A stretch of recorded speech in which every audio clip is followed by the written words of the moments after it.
انبیاء صلوات والسلام کائنات کی حقیقت کو خوب سمجھتے ہیں، ہم نہیں سمجھتے، لہذا کفر بھی ناگزیر ہے اس دنیا میں، تبھی ایمان کی قیمت ہے. ٹھیک ہے، ایمان کی قیمت کفر کی وجہ سے ہے. اگر سارے مسلمان ہو جائیں گے تو ایمان لانے کی کوئی قیمت نہیں.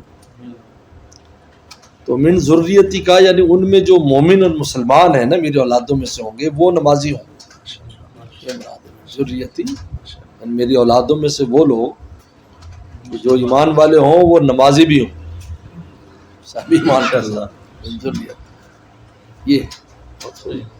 اسی وجہ سے آپ دیکھیں کہ ابراہیم السلام نے کہا کہ ثمرات کل شیء، ہر شے کا ثمرہ مکہ پہنچے. ہر شے کا ثمرہ، ہر طرح کا پھل، ہر طرح کی چیز ادا جب منظر نظر آتا ہے. لیکن جب لوگوں کی جا رہی من الناس، لیکن کچھ لوگوں کے دل اس کی محبت میں مبتلا کر دے وہ وہاں آئے. تو کچھ لوگ کون ہیں؟ ایمان والے، سارے نہیں. اگر سارے کہتے تو وہ ہندو بھی جاتے، سکھ بھی جاتے، سب جاتے. میں کہ نہیں، من الناس افئدۃ من الناس تہوی الیہ، کچھ لوگوں کے دل یعنی ایمان والوں کے دل مکہ کی محبت میں مبتلا کر دے. ناچے اس کا عشق فطری ہے. مکہ شریف کا جو عشق ہے وہ فطری ہے. ہر آدمی جب بھی اس کی فطرت بہتر ہوتی ہے اس کو مکہ مدینہ جانے کا جذبہ اٹھتا ہے. فطرت خراب ہو جائے تو اور بات ہے. جب بھی اس لیے کہ ہم مٹی سے بنے، ہم مٹی کی اصل خانہ کعبہ ہے. سب سے پہلے کعبہ بنا نکلا مٹی، وہ زمین ظاہر ہوئی، پھر وہ پھیلائی گئی. اور ہم مٹی سے بنے تو ہماری اصل ہے وہ، اور اصل سے پیار ہوتا ہے، محبت ہوتی ہے. ایک جگہ پر اللہ اور اس کا گھر ہے، ایک جگہ رسول اللہ ہے اور ان کا روزہ ہے. اس لیے یہ جو یہاں بھی من لگایا گیا ہے وہ فرق کو بتایا گیا ہے. مومن لوگوں کی ایمان والے نماز قائم کریں. اگر ایمان والا نہیں وہ نماز پڑھتا ہے تو اس کی کوئی قیمت نہیں. ایمان والا نہیں وہ روزے رکھتا ہے، اس کی کوئی قیمت نہیں. بہت سے لوگ صبح شام تک بھوکا رہنے کی مشق کرتے، وہ کہتے ہیں جی ان کو یوگا کے اندر فلانے میں ایسی ورزشیں ہیں. لیکن فرمایا ایمان و احتساب، من صام رمضان ایمان و احتساب، رمضان کے روزے رکھ کے صاحب ایمان ہو اور اللہ کو راضی کرنے کے لیے غفر لہ ما تقدم من ذنبی، پچھلے گناہ معاف. اگر کوئی دوسرا کرے گا مومن نہیں ہے الا وهو مومن، من عمل صالحا من ذکر او انثى وهو مومن ہو. اگر مومن نہیں ہے تو اس کا کتنی بڑی نیکیاں ہوں، جلنا حباب منصور سب اڑا دیں. اس نیکی کی کوئی قیمت نہیں اگر ایمان نہیں ہے.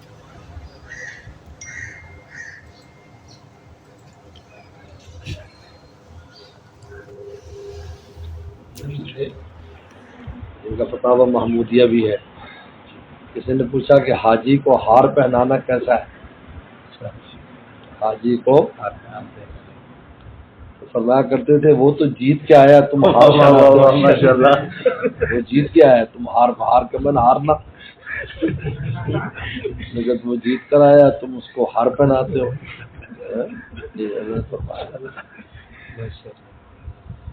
نہیں حرمت تو نہیں کہا کہ حرام ہے، لیکن ہے کہ بس ایسے ہی ہے، یہ فعل کی کوئی خاص وہ نہیں. اللہ والوں کے بھی حضرت بہت زیرک شخص تھے. مولانا محمود حسن گنگوئی، یہ محمود الحسن ہے، اور جو شیخ الہند وہ محمود حسن میں الف لام نہیں آتا، یہ فرق ہے دونوں کے ناموں میں. محمود حسن دیوبندی جو دارالعلوم دیوبند کے پہلے طالب علم، یہ محمود الحسن گنگوہی، یہ گنگو کے تھے اور یہ دارالعلوم دیوبند کے سب سے بڑے مفتی تھے اور پورے ہند کے سب سے بڑے مفتی تھے. حضرت شیخ زکریا رحمہ اللہ کے بڑے خلفاء میں سے تھے. بہت اونچے درجے کی شخصیت تھی. الحمدللہ 2 دفعہ بڑے قریب سے زیارت کا موقع ملا حضرت کی. اور حضرت مناظر بہت اونچے درجے کے تھے. بہت اونچے درجے کے مناظر. ایک بار ہندو لوگوں کے ساتھ ہی ہوتا تھا وہاں ہندوستان میں مناظرے. ایک دفعہ ایک ہندو پنڈت کا مناظرہ تھا، اور ایسا مناظرے میں مرد و خواتین تھے، یعنی ہندوؤں کی خواتین بھی بہت تھی اور مسلمان تھوڑے تھے وہاں. انہوں نے حضرت سے درخواست کی کہ ہمیں بہت تنگ کرتا ہے یہ پنڈت اور چیلنج دیتا رہتا ہے، تو آپ تشریف لائیں. تو حضرت سے دیوبند سے وہاں گاؤں میں گئے، بڑا ایک قصبہ تھا، سینکڑوں مرد و خواتین جمع تھے، مسلمان تو ویسے ہی تھوڑے تھے. وہاں بات چلتی رہی تو پھر اس نے کہا کہ یہ جو مسلمان ہیں یہ گوشت کھاتے ہیں، اور جس طرح شیر گوشت کھاتا ہے، اور گوشت کھانے والے میں شہوت زیادہ ہوتی ہے. کہ اس نے لپٹا اٹھایا، ہندو گوشت نہیں کھاتے، یہ ویجیٹیرین کہلاتے ہیں، سبزی خور. تو بہت اس پر شور ہوا ہو بھائی.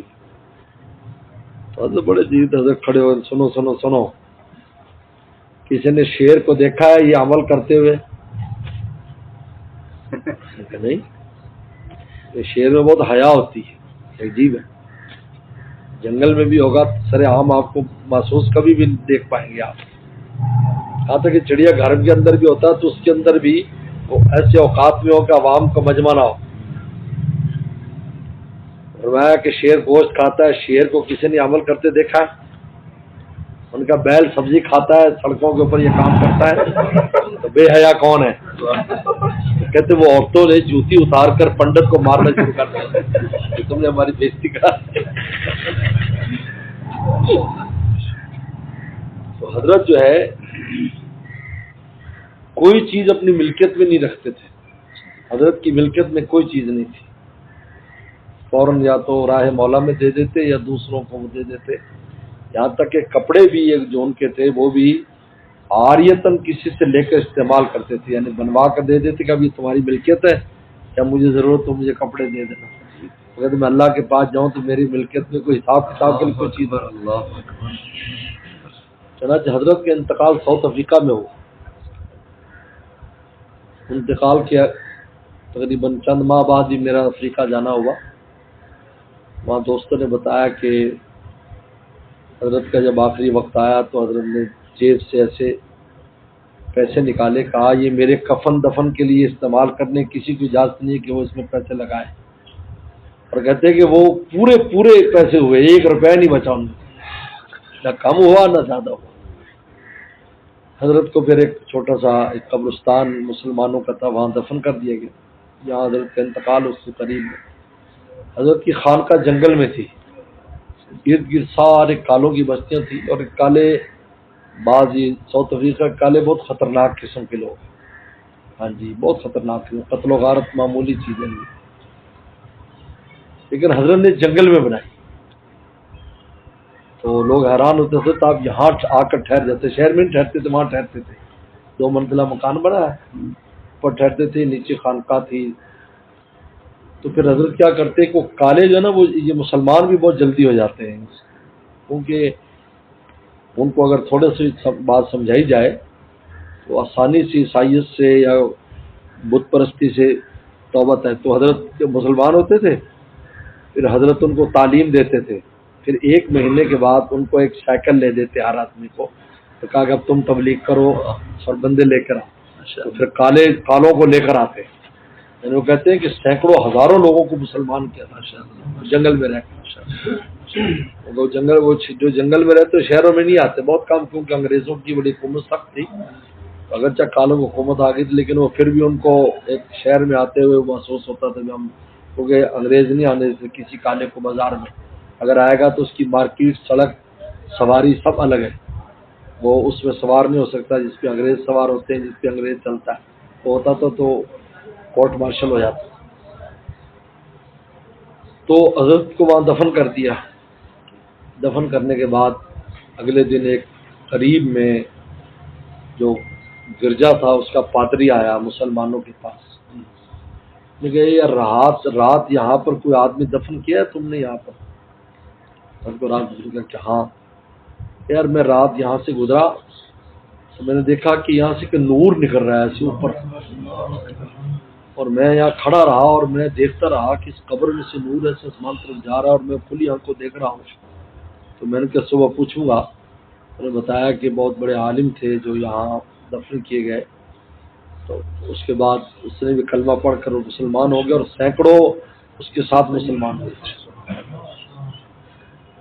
ان قبر کی زیارت کی ہے میں نے. اور مفتی محمود الحسن گنگوہی رحمۃ اللہ علیہ بڑے آدمی تھے. ان کو فتاوی محمودیہ عجیب فتاوی ہے. ایک دفعہ تو میں نے ان کو نماز بھی پڑھائی. ایئرپورٹ پر آئے تھے افریقہ سے, تو کراچی اور کراچی سے ہندوستان جانا تھا. تو افریقہ کے لوگ زیادہ جانتے تھے ان کو, وہاں جاتے تھے. پاکستان میں آنا کم تھا. تو میں نے کہا میں بھی جانوں گا ساتھ. تو ہم گئے وہاں, 8-10 طالب علم تھے. تو حضرت سے اس وقت ایئرپورٹ سے باہر آنے کی اجازت ہوتی تھی, تو وہ 4-5 گھنٹے کی وہ تھی. اکرام حکومت کے لیے وہ چیزیں لے گئے تھے حضرت کے لیے. انہوں نے فرمایا کہ چلو بھی زور کی نماز پڑھاؤ. تو کسی کی ہمت نہیں ہوئی. تو میں درجہ رابعہ میں تھا. میں نے کہا ٹھیک ہے جی. تو میں نے اللہ حضرت نے نماز پڑھی. ہماری نجات کا ذریعہ ہے. حضرت شیخ ذکر رحمہ اللہ کے بڑے خلفاء میں سے تھے. علم میں بھی بہت اوپر تھے اور روحانیات میں بھی بہت اونچے تھے. حضرت فرماتے تھے کہ میں ابو میں بتائیں جیسے کالوں کا عجیب بات ہے. جب میں زیارت کے لیے گیا تو خانقاہ زیارت کے لیے بھی گیا, حضرت قبر پر بھی گیا اور خانقاہ. جب میں جا کر بیٹھا نا, حضرت کا مصلی رکھا ہوا تھا. یہ حضرت کا مصلی ہے. اور اسی وقت 3 کالے آئے نوجوان کے, ان کو کلمہ پڑھانا ہے. تو مجھے وہ خانقاہ کے ذمہ دار نے کہا حضرت آپ اسی مصلی پر جہاں تشریف رکھیں اور ان کو آپ کلمہ پڑھا. میں نے ان کو کلمہ پڑھایا.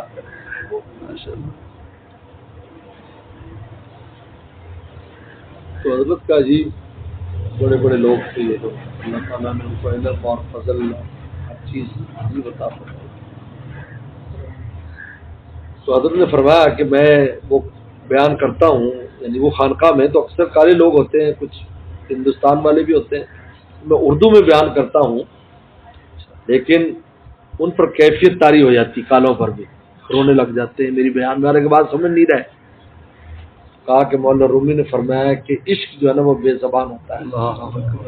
اگر زبان نہ بھی کوئی جانے, معشوق کے پاس اس عاشق کو ضرور حظ اور مزہ محسوس ہوگا, کیا وہ زبان نہ جانے. میں اس کا تجربہ میں نے وہاں کیا. میں اردو میں بات کرتا تھا اور لیکن اس پر کیفیت طاری ہوئی. ان پر وہ رو رہے ہیں اور عجیب ان کی کیفیت ہو رہی. عشق جو ہے نا وہ بے زبان ہوتا ہے, کیونکہ عشق اصل میں دل سے منتقل ہوتا ہے.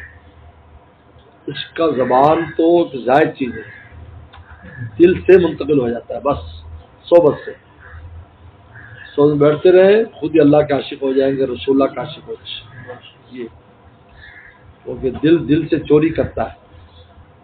حضرت امام غزالی نے بڑی اونچی بات کی. انہوں نے کہا یہ اللہ نے یہ وصف کیوں دیا انسان کو کہ اس کا دل دوسرے دل کا اثر لیتا ہے. کہا کہ اس لیے ہے کہ سارے اللہ والے ہو جائیں, نیکوں کے پاس بیٹھے, نیک چاہے تقریریں ہو یا نہ ہو, وہ بیٹھنے سے ہو جائے. دل میں یہ چیز رکھ دی کہ وہ خود ہی مال لے لیتا ہے, اور پھر انسان کے اعمال درست ہو جاتے ہیں اس اللہ والے کے پاس بیٹھنے کی وجہ سے. فرمایا اللہ اپنی دوستی اور ولایت کے لیے کو آسان کرنے کے لیے دل کو دلوں سے جوڑ دیتے ہیں. جو کمزور دل ہوتا ہے وہ قوی دل سے مان لیتا ہے. جیسے اگر آپ دنیا داروں میں بیٹھو گے, آپ جتنے بڑے دیندار ہو, ایک دن آپ کی دینداری ختم ہو جائے گی, کیونکہ اس کے دل میں دنیا کی محبت بھری ہوئی ہے, تم پر اثر انداز ہو جائے گی.